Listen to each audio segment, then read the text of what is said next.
Crude protein ಜಾಸ್ತಿ 33% ಇದೆ. ಹಾ. ಅಂಡ್ ಆಲ್ಸೋ ಇದು 9 ಇಯರ್ಸ್ ಮರಿ. ನೀವು 9 ಇಯರ್ಸ್ ಲ್ಯಾಬ್ ಯಾವ್ದೇ ತಗೊಳ್ಳಿ, ಅದ್ರ ಫರ್ ಕ್ವಾಲಿಟಿ ಶೈನಿಂಗ್ ಕೋಟ್ ಬರಲ್ಲ. ಅದೇ ಬ್ಲಾಕ್ ಅಲ್ಲ ಅದು ಒಂಥರ ಕರ್ಲಿ ಇಯರ್ಸ್ ಆಗ್ಬಿಡುತ್ತೆ. ಬಟ್ ಇದರಲ್ಲಿ ಸ್ಕಿನ್ ಅಂಡ್ ಕೋಟ್ ನ ಡೆವಲಪ್ ಮಾಡಕ್ ನ್ಯೂಟ್ರಿಯೆಂಟ್ಸ್ ಇದೆ. ಒಮೆಗಾ 3 ಆಗಿರ್ಬೋದು, ಮತ್ತೆ vitamins, nutrients, and also taurine, crude protein ಇದೆ. ಸ್ವಲ್ಪ ಜಾಸ್ತಿ ತಿನ್ಸ್ಬಿಟ್ಟು ಒಬೇಸ್ ಮಾಡ್ಬಿಟ್ಟಾರೆ ಅಷ್ಟೇ. ಅದ್ ಬಿಟ್ರೆ ಬ್ಲಾಕಿಶ್ ಇದ್ರು ಒಳ್ಳೆ ಶೈನಿಂಗ್ ಇದೆ. ಅದೇ ಶೈನಿಂಗ್ ಕೋಟ್ ಬೇರೆ ಕಂಪೇರ್ ಮಾಡಿದ್ರೆ ನೀವು ಕರ್ಲಿ ಇಯರ್ಸ್. ಸ್ಟಾರ್ಟಿಂಗ್ ಇಂದ ಕೋಟಿಂಗ್ ಎಲ್ಲ ಚೆನ್ನಾಗಿ ಇಂಪ್ರೂವ್ ಆಗುತ್ತೆ.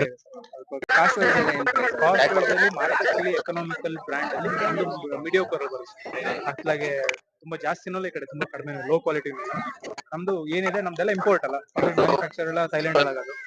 ಕಂಟೈನರ್ ಬಂದ್ಬಿಟ್ಟು ವಿತೌಟ್ ಹ್ಯೂಮನ್ ಟಚ್ ಎಲ್ಲೂ ಆಗಲ್ಲ. ಪ್ಯಾಕಿಂಗ್ ಅಲ್ಲಿಂದನೇ ಆಗ್ಬಿಡುತ್ತೆ.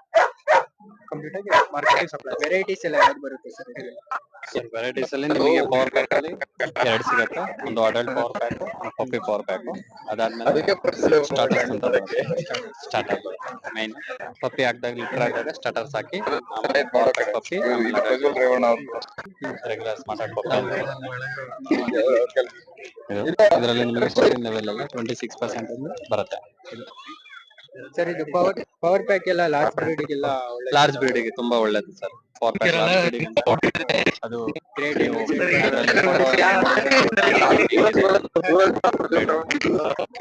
ಆಮೇಲೆ ರೆಗ್ಯುಲರ್ ಅಲ್ಲಿ 4 ಫ್ಲೇವರ್ ಇದೆ. Chicken and egg, chicken and liver, smoke, chicken and egg and puppy, ಇದು ಲೆಮನ್ ರೈಸ್ ಅಂತ.